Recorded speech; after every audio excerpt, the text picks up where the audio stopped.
everyone. Everybody loves to talk flawless English, right? So what's stopping you from talking English? പേടിയാണോ mistake വരുത്തുന്നുള്ള പേടിയാണോ?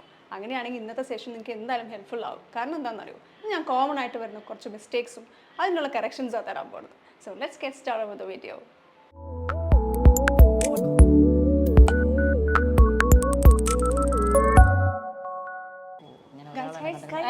നിങ്ങൾക്ക് അപ്പുറത്തെ ഓഫീസിലെ മുടി വളർത്തിയ ആളെ അറിയോ? രാഹുൽ. അതെനിക്കറിയില്ല. നമ്മുടെ രാഹുൽ. നിങ്ങൾക്ക് രണ്ടുപേർക്കും എങ്ങനെ അറിയണേ? ഞങ്ങളുടെ കോമൺ ഫ്രണ്ടാ. ഇതിലെ മിസ്റ്റേക്ക് നിങ്ങൾക്ക് പിടികിട്ടിയോ? രണ്ടുപേർക്കും പരിചയമുള്ള ആൾക്കാർക്ക് കോമൺ ഫ്രണ്ട് എന്നാണ് പറഞ്ഞത്. പക്ഷേ കോമൺ ഫ്രണ്ട് അല്ല, the term is mutual friend. Okay, so Rahul is there mutual friend, not common front.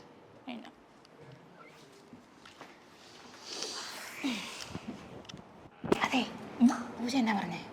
It's not your business. ബാക്കിയുള്ളവരുടെ കാര്യത്തിൽ ഇടപെടാൻ പോയാൽ ഇതുപോലെ ചീത്തോളും അല്ലേ? അപ്പോൾ നമ്മൾ നമ്മളുടെ ബിസിനസ് നോക്കി ഇരിക്കുക എന്നാണ് ഉദ്ദേശിച്ചത്. പക്ഷേ അതിലൊരു മിസ്റ്റേക്ക് ഉണ്ട്. എന്താണെന്ന് അറിയോ? ഇറ്റ്സ് നോട്ട് യുവർ ബിസിനസ് എന്നാണ് പറഞ്ഞത്, but it is none of your business ആണ് കേട്ടോ. It's none of your business. എന്താ എഴുതണേ? കുറേ നേരമായല്ലോ. My son has many homeworks. അപ്പോൾ ഇവിടെ മെനി ഹോംവർക്സ് അല്ല, it's a lot of homework. Okay, ഈ സീരീസ് കണ്ടിട്ട് എനിക്ക് പാരീസിൽ പോകാൻ കൊതിയായിട്ട് വെള്ളം. I have visited Paris last weekend. Here I have visited Paris shows the experience. Okay, അതുകൊണ്ട് നമുക്ക് അവിടെ ഒരു ലാസ്റ്റ് വീക്കെൻഡിൻ്റെ ആവശ്യമില്ല. എക്സ്പീരിയൻസ് പറയുമ്പോൾ ടൈം പറയില്ല. So it is I have visited Paris. അത്രയേ ഉള്ളൂ കേട്ടോ.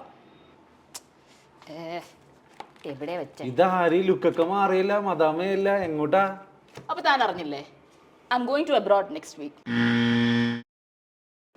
കാണിച്ചതൊക്കെ വളരെ സ്റ്റൈലായിരുന്നെങ്കിലും പറഞ്ഞതിൽ പോയില്ലേ? കാരണം ടു എബ്രോഡ് എന്ന് പറയില്ല കേട്ടോ. It's always I'm going abroad. ഇതുപോലെ കുറേ വാക്കുകളുണ്ട്. Upstairs, downstairs, outside, inside. ഇതിനൊന്നും നമ്മൾ ടു എന്ന് യൂസ് ചെയ്യില്ല. ഓക്കെ, ഇതാരാടോ? ഇതാണ് എൻ്റെ ബ്രദർ.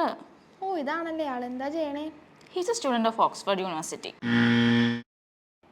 ഓക്സ്ഫോർഡ് യൂണിവേഴ്സിറ്റിയിലെ സ്റ്റുഡൻ്റ് ആണെന്ന് പറഞ്ഞു അല്ലേ? പക്ഷെ അത് നമ്മൾ ഓഫ് അല്ല യൂസ് ചെയ്യേണ്ടത്, അറ്റ് യൂണിവേഴ്സിറ്റിയാണ്. Okay, at Oxford university.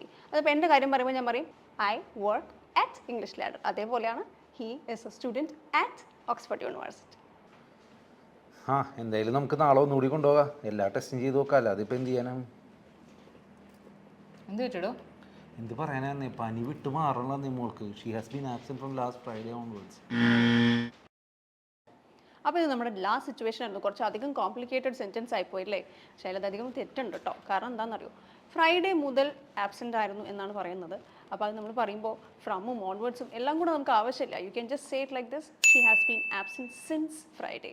നമ്മളൊരു സ്റ്റാർട്ടിംഗ് പോയിന്റ് പറയുകയാണെന്നുണ്ടെങ്കിൽ ഇറ്റ്സ് ഓൾവേസ് സിൻസ്. അത് നമ്മൾ ഫ്രം എന്നല്ല അവിടെ പറയുന്നത്. Okay, so she has been absent since Friday. അപ്പോൾ എല്ലാ സിറ്റുവേഷൻസും വൃത്തിയായിട്ട് കണ്ടുല്ലോ അല്ലേ? ഈ സിറ്റുവേഷൻസിലൂടെ കാണിച്ചു തരുന്നത് എന്തിനാണെന്നറിയോ? It's easy for you to identify your mistakes and correct it. Okay, അപ്പോൾ ഇനി നെക്സ്റ്റ് ടൈം തൊട്ട് ഈ സിറ്റുവേഷൻസിലെല്ലാം നന്നായിട്ട് കറക്ഷനോട് കൂടെ തന്നെ യൂസ് ചെയ്ത് പഠിക്കണം. Okay, so until I see you again, bye bye, take care.